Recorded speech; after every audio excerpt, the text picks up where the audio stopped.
Bonjour à tous, aujourd'hui on va parler de l'année 1984 au cinéma.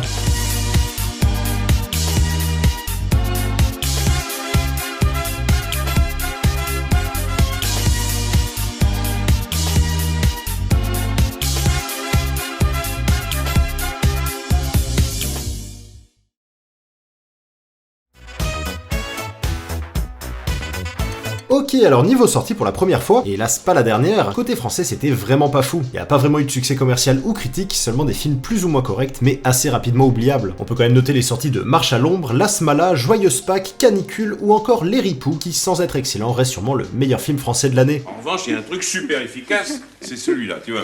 Ah, ni vu, ni connu. Pour ce qui est des autres pays, on est déjà à un niveau largement supérieur, puisqu'au Japon on a eu Nausicaa de la vallée du vent, le deuxième film de Hayao Miyazaki, au Royaume-Uni La Déchirure, un film de guerre qui a rencontré un gros succès, et en Allemagne on a eu Paris, Texas, un drame qui a gagné la Palme d'Or à Cannes, ou encore L'Histoire sans fin, une adaptation du roman éponyme qui a dû traumatiser plus d'un enfant.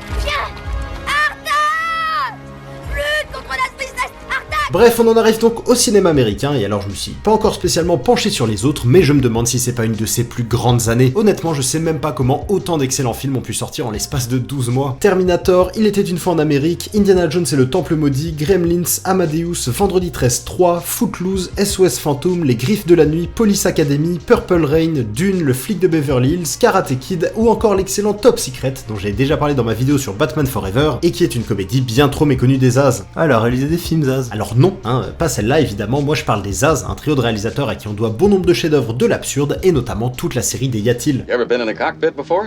No, sir, I've never been up in a plane before. You ever seen a grown man naked?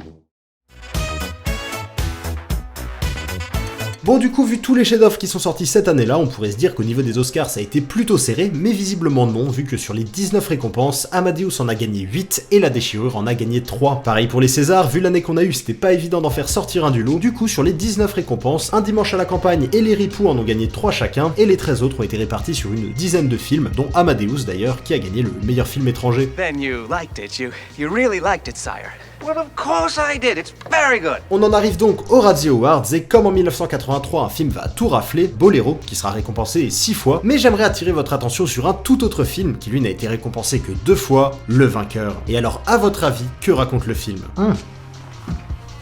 Vas-y, je suis chaud. Petit A. Joe Pesci rejoint les Harlem Globetrotters sous les conseils de Karim Abdul-Jabbar. Ok, ouais. Petit B. Sylvester Stallone est un chauffeur de taxi hyperactif et Dolly Parton va faire de lui une star de la musique country. Quoi? Ou bien petit C, Pia Zadora épouse le président américain et gagne ainsi son 3e Razzie Award d'affilée de la pire actrice. Je croyais que ça allait être un vrai jeu, moi. Maintenant, je me demande bien ce que ça peut être.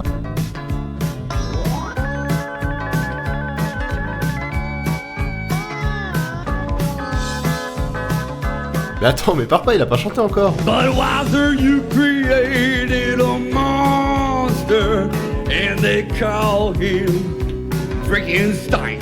Ouais, le combat le plus dur de Rocky. Niveau naissance, 1984 a été une année plutôt calme. On peut quand même noter celle de Jena Malone, qui a joué dans Hunger Games, Donnie Darko ou Orgueil et Préjugés, Annabelle Wallis, connue pour ses rôles dans Annabelle et Peaky Blinders, Olivia Wilde, révélée dans Doctor House, Paul Dano, connu pour Swiss Army Man, The Batman ou encore l'excellent Little Miss Sunshine, Mary-Elizabeth Winstead, une actrice que j'aime beaucoup, notamment pour ses rôles dans Destination Finale, Die Hard, Scott Pilgrim ou le très bon 10 Cloverfield Lane, et enfin Scarlett Johansson, que je pense ne pas avoir besoin de présenter. I don't think my career has really gone as planned. Côté français, on a aussi eu quelques noms comme David Marsay, Leila Bekti, Gaspard Ulliel, Sarah Stern ou encore Alban Ivanov, dont j'avoue devoir saluer la prestation dans le très bon Sens de la fête. C'est comme la sole et le loup, c'est un poisson.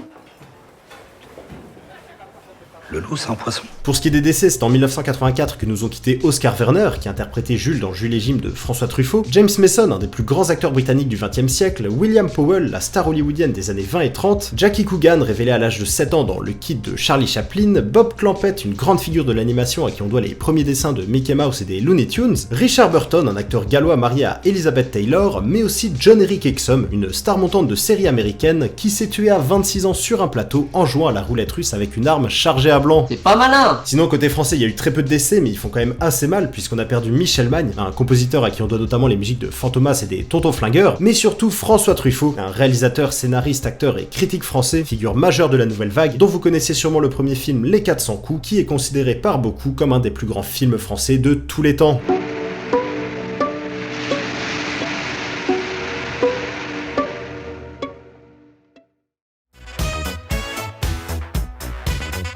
Pour ce qui est des anecdotes, j'ai fait la blague sur Piazza Dora tout à l'heure, mais sachez qu'elle est passée très proche de vraiment gagner une 3e fois la récompense. En effet, elle a joué cette année-là dans Rock Aliens, une comédie musicale de science-fiction qui était censée être une parodie de film de série B. Donc déjà de base, le postulat est catastrophique, mais en plus de ça, vu que Piazza Dora aimait bien pousser la chansonnette, son mari, qui était un des producteurs, a voulu donner une dimension plus sérieuse au projet pour permettre de lancer la carrière de chanteuse de sa femme. En même temps, vu sa carrière d'actrice, je comprends qu'elle ait tenté une reconversion. Bon, évidemment, une fois fini, le film a été jugé épouvantable, si bien qu'il est sorti que 3 ans plus tard uniquement en Europe, et j'avoue que j'ai beaucoup rigolé quand j'ai vu qu'il avait fait que 46 entrées en France. Mad Movies, qui est un magazine de critique de cinéma français, l'a même qualifié de veste sidérale, un terme qui m'échappe encore à l'heure actuelle, mais dont j'arrive assez facilement à saisir l'essence. Et sa carrière de chanteuse du coup? Bah en vrai, elle a eu des hauts et des bas, mais elle a quand même rencontré le succès avec certaines chansons, notamment une tirée de ce film où elle chante avec Jermaine Jackson.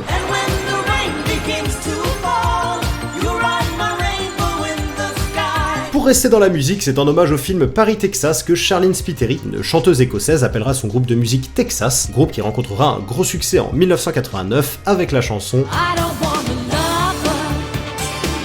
Et alors ça a rien à voir avec le cinéma, mais sachez d'ailleurs qu'elle est très amie avec Thierry Henry. Voilà, vous faites ce que vous voulez de cette info. Quand il faisait la promo du premier Indiana Jones en Europe, Steven Spielberg a découvert la bande dessinée Tintin, et il l'a tout de suite adoré, au point que 30 ans plus tard, il en réalisera carrément un film d'animation. Le truc marrant, c'est que déjà à l'époque, il avait commencé les références. Par exemple, dans le Temple Maudit, il s'est inspiré du Maharaja et du Fakir pour les 2 méchants principaux, mais aussi de Chang, le petit chinois qui apparaît dans Le Lotus Bleu et Tintin au Tibet, pour le personnage de 2001. Enfin, pour finir avec Indiana Jones 2, c'est ce film qui a instauré le PG-13, vu qu'on voit un cœur se faire arracher d'une poitrine, mais encore plus violent, Indiana Jones frapper un enfant. Oh mon dieu, t'entends ça, Billy?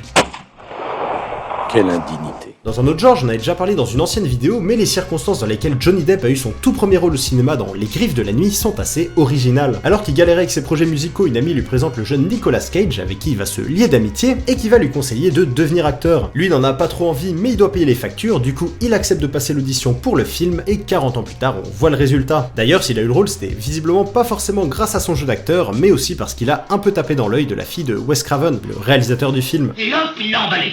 Alors moi il m'épate. Pour finir, avec son rôle dans Le Kid, Jackie Coogan, qui avait 7 ans au moment du tournage, a gagné plus de 4 millions de dollars, ce qui en 1920 était une somme colossale. Le problème, c'est qu'une fois arrivé à l'âge adulte, il s'est rendu compte qu'une bonne partie de son cachet avait été dépensée par ses parents.